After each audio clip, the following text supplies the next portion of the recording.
அனைவருக்கும் வணக்கம். இன்று நம்ம சுவாமி சிவானந்த பரமஹம்சரோட விசாலமான பார்வையை பற்றி பார்க்க போகிறோம். சாமிகள் எப்பொழுதுமே ஊர் ஊராக போய் பிரச்சாரம் பண்ணுறது, அதாவது வித்தையை பற்றி விளக்கம் கொடுக்கறது, அதனுடைய உண்மைத்தன்மையை பற்றி சொல்கிறது, மனிதனோட உண்மை தன்மையை பற்றியும் உள்ளார்ந்த தத்துவங்களை பற்றியும் அவர் பேசுவதுன்றது ஒரு வழக்கமாக வச்சுருந்தார். ஆனால் அந்த வழக்கம் இப்பொழுது கடைபிடிக்கப்படுகிறதா என்றால் அது கடைபிடிக்கப்படவில்லை. ஆனால் என்னை பொறுத்த வரைக்கும் நான் என்ன நினைக்கிறேன் அப்படின்னு கேட்டிங்கன்னா, இந்த பிரச்சாரங்கள், இந்த கூட்டங்கள் ஒவ்வொரு ஊரிலும் போட வேண்டும்.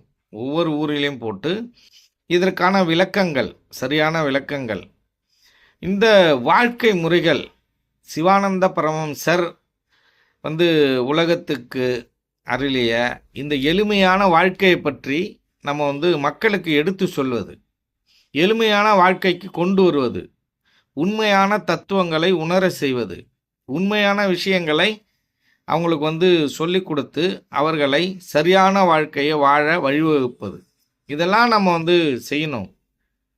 ஆனால் அதையெல்லாம் விட்டுட்டு நம்ம வேறு வழியில் ஏதோ ஒன்று பண்ணிக்கிட்டு இருக்கோம் அப்படிங்கிறது தான் உண்மையாக இருக்குது. இப்போ சாமி அது மாதிரி பிரச்சாரத்துக்கு போக்குள்ள ஒரு வீட்டுக்கு போகிறாங்க. அப்போ போக்குள்ள பார்த்தீங்கன்னா, அவர் சாமி ஒரு இடத்துல ஒரு வீட்டில் போய் தங்கணும் அப்படின்னா அதுக்கு சில ரூல் எல்லாம் இருக்குது. என்ன அப்படின்னா, அவர் இருக்கும் எத்தனை நாள் இருக்கிறாரோ அத்தனை நாள் அன்னதானம் போடணும். அதே போல் அங்கே வீட்டில் இருக்கிற எல்லாருக்கும் பயிற்சியை சித்த வித்தையை அவர் சொல்லி கொடுக்கறது வழக்கமாக வச்சுருந்துருக்காங்க. அப்படி ஒரு வீட்டில் சாமிகள் போய் தங்குறாங்க. தங்கக்குள்ளே அது மாதிரி அன்னதானம்லாம் நடந்துக்கிட்டு இருக்கு. நடந்துக்கிட்டு இருந்தவொடனே அந்த வீட்டில் வேலை செய்கிற ஒரு வேலைக்காரன், அந்த வேலைக்காரனை கட்டி வச்சு அடிக்கிறாங்க.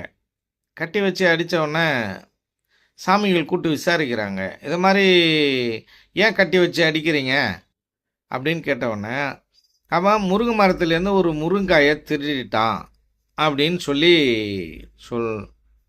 சொல்கிறாங்க. அதுக்கப்புறமா சாமி ரொம்ப உணர்ச்சி வயப்பட்டு, அவர்கள் எத்தனை நாள் உணவு அளித்து இருக்கிறார்களோ, எவ்வளோ செலவழித்து இருக்கிறார்களோ அந்த பணத்தை எல்லாம் அவர்களிடம் செட்டில்மெண்ட் பண்ணிவிட்டு நீங்கள் திரும்பி வாங்க அப்படின்னு சொல்லிட்டு ஆசிரமவாசிகளை கூப்பிட்டு வந்திருக்கார். மேனேஜரை கூப்பிட்டு சொல்லிவிட்டு, நீங்கள் அவங்களுக்கு செட்டில்மெண்ட் பண்ணுங்கள், எவ்வளோ பணமாக இருந்தாலும் அந்த உணவுக்கான பணத்தை அப்படின்னு சொல்லிட்டாங்க. ஏன் அப்படி அவங்க சொன்னாங்க அப்படின்னால், ஒரு உணவு தயாரிக்கும் ஒரு காய்கறியை அவன் எடுத்துக்கிட்டான்.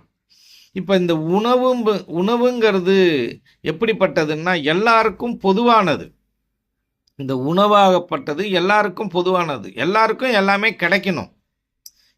எல்லா சாப்பாட்டையும் நம்மளே சேர்த்து சாப்பிட்றதில்ல. அதாவது ஒரு விஷயம் சொல்லுவாங்க, அளவுக்கு மீறி ஒரு மனிதன் சாப்பிட்டான்னா அது இன்னொருத்தருடைய உணவு அப்படின்ற ஒரு ஒரு வழக்கம் ஒன்று, ஒரு பழக்கம் ஒன்று இருக்குது.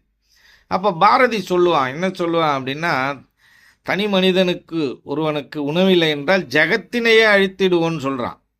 ஜெகத்தினையே அழித்திடுவானா ஒரு தனி மனிதனுக்கு உணவில்லைன்னா.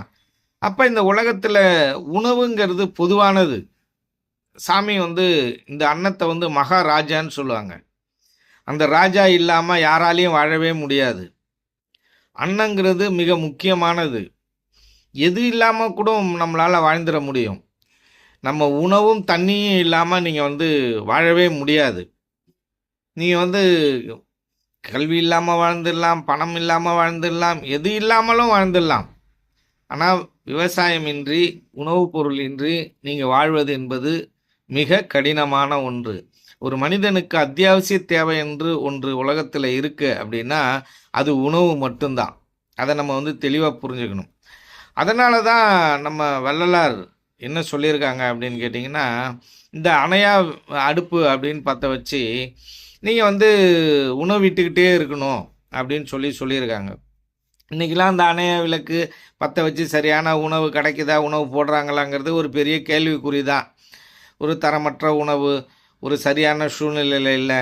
இந்த உலகம் எங்கே போயிட்டுருக்குன்னே தெரியல. எங்கெங்கேயோ போயிட்டுருக்கு. ஒரு சரியான ஒழுங்குமுறை இல்லை. ஃபஸ்ட்டு மக்கள்கிட்ட நான் திரும்ப திரும்ப சொல்கிறேன், ஒற்றுமை இல்லை.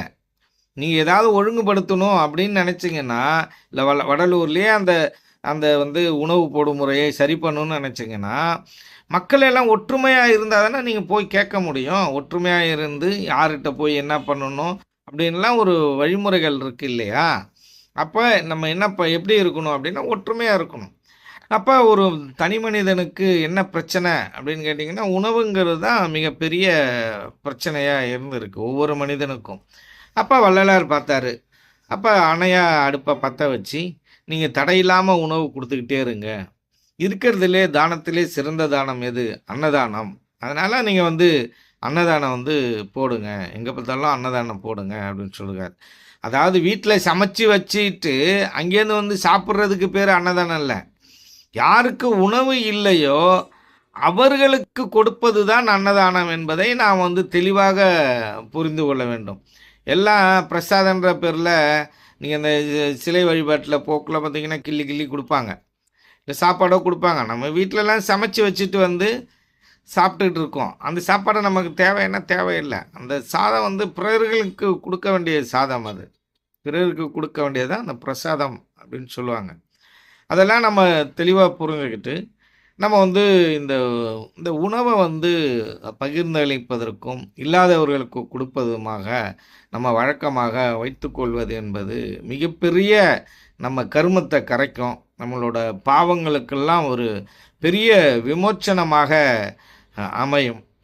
இப்படி சாமிகள் வந்து இந்த இந்த உணவு விஷயத்தை வந்து பொதுவாக பார்த்துருக்காங்க. அப்போ சாமிகளோட பார்வை எந்த அளவுக்கு இருந்திருக்கும், உற்று நோக்கி போயிருப்பாரு அப்படிங்கிறத நம்ம வந்து தெளிவாக தெரிஞ்சுக்கணும். இப்படி வந்து சாமிகள் வந்து பெரிய பெரிய விஷயங்கள் எல்லாம் பண்ணியிருக்காங்க. இப்போ உலகம் முழுக்க பயணம் பண்ணியிருக்காங்க. உலகம் முழுக்க பயணம் பண்ணி இந்த சித்த வித்தையை வந்து பரப்பியிருக்காங்க. பரப்பி எல்லாருக்கும் வந்து வாரி வாரி வழங்கியிருக்காங்க. வந்து சாமி சொல்கிறது என்னென்னா, நான் வாரி வாரி வழங்குறேன். எங்கே எந்தெந்த விதைகள் எங்கெங்கே எந்தெந்த மண்ணில் தளர்ந்த மண்ணில் போய் முளைச்சிருக்கோ அது முளைக்கட்டும். இல்லை பாறையில் விழுந்தது முளைக்காதது, அதை பற்றிலாம் நமக்கு கவலை இல்லை. அதனால் நம்ம வித்தை கொடுக்க வேண்டியது நம்மளோட கடமை. அதை நம்ம கொடுத்துக்கிட்டு போயிட்டே இருப்போம். அதை வேண்டுமானால் அவங்க வந்து அதை பயன்படுத்திக்கிட்டோம் அப்படின்னு வந்து சாமி சொல்லுவாங்க. அதே போல் சாமி காலத்துக்கு அப்புறம் பார்த்திங்கன்னா இந்த முறைங்கிறது இருக்கா அப்படின்னா, அங்கங்கே 1-2 பேர் ஏதோ சொல்லி கொடுத்துக்கிட்டு இருக்காங்க. இந்த மற்ற யோகங்கள் எல்லாமே பரவிக்கிட்டு அந்த யோகத்தோட கவர்ச்சியில் இந்த மக்கள்லாம் சிக்கி தவிச்சுக்கிட்டு இருக்கான். எது உண்மை எது பொய்ன்னே தெரியாமல் இந்த உலகவாசிகள்லாம் தவிச்சுக்கிட்டு இருக்காங்க. தான் எந்த ஒரு பயிற்சியை கற்றுக்கிறோமோ அதுதான் உண்மை என்று சொல்லக்கூடிய இந்த மக்கள்கிட்ட நம்ம என்னத்தை சொல்கிறது? உண்மையே நம்ம சொன்னாலும் அதை ஏற்றுக்கக்கூடிய மனப்பான்மையில் மக்கள் இல்லை. ஏன் அப்படின்னு கேட்டிங்கன்னா, தான் எதை கற்றுக்கிட்டாங்களோ அதை வந்து உயர்த்தி பேசுவதும், அதை முதன்மையானது என்று பேசுவதும், அதுதான் உண்மை என்று பேசுவதும் மக்களிடம் வழக்கமாக இருக்கிறது. நான் இந்த பயிற்சியை கற்றுக்கொள்ளும் பொழுது இதை வந்து நான் அதிகமாக சந்தேகப்பட்டேன். இது எப்படி இந்த பயிற்சி, இது என்ன, இது உண்மையா பொய்யா, எல்லா ஆய்வும் ஆரம்ப காலகட்டத்தில் நம்ம பண்ணணும். ஆரம்பத்தில் இந்த பயிற்சிகளை பற்றி ஆய்வுலாம் பண்ணணும். அதற்கப்புறம் அந்த பயிற்சியை செய்த அனுபவம் கிடைக்கும் பொழுது முழுமையாக இந்த பயிற்சியை ஏற்றுக்கொள்கிறோம். அதுதான் இந்த வாசியோக பயிற்சி சித்தவித்தை என்பது. அதை நாம் தெளிவாக தெரிந்து கொள்ளணும். உடனே இந்த பயிற்சியில் போய் அதை ஏற்றுக்கல. இதற்கெல்லாம் நிறைய ஆய்வு பண்ணணும், நிறைய விஷயங்கள் இதுக்குள்ளே போகணும். மற்றவங்கள்லாம் என்ன சொல்லித்தராங்க இதெல்லாம் ஆய்வு பண்ணோம். இந்த இந்த தமிழ்நாட்டை பொறுத்த வரைக்கும் எவ்வளோ யோகங்கள் எங்கெங்கே என்னென்ன சொல்லித்தராங்க, என்னென்ன பண்ணிகிட்டு இருக்காங்கிறது நமக்கு தெரியும். அதனால் அதெல்லாம் வந்து பார்த்தோம். அதெல்லாம் போய் பார்க்கக்குள்ள இது எல்லாமே உங்களை மேல்நிலைக்கு கொண்டு செல்லாது என்பதை நாம் வந்து உணர்ந்தோம்.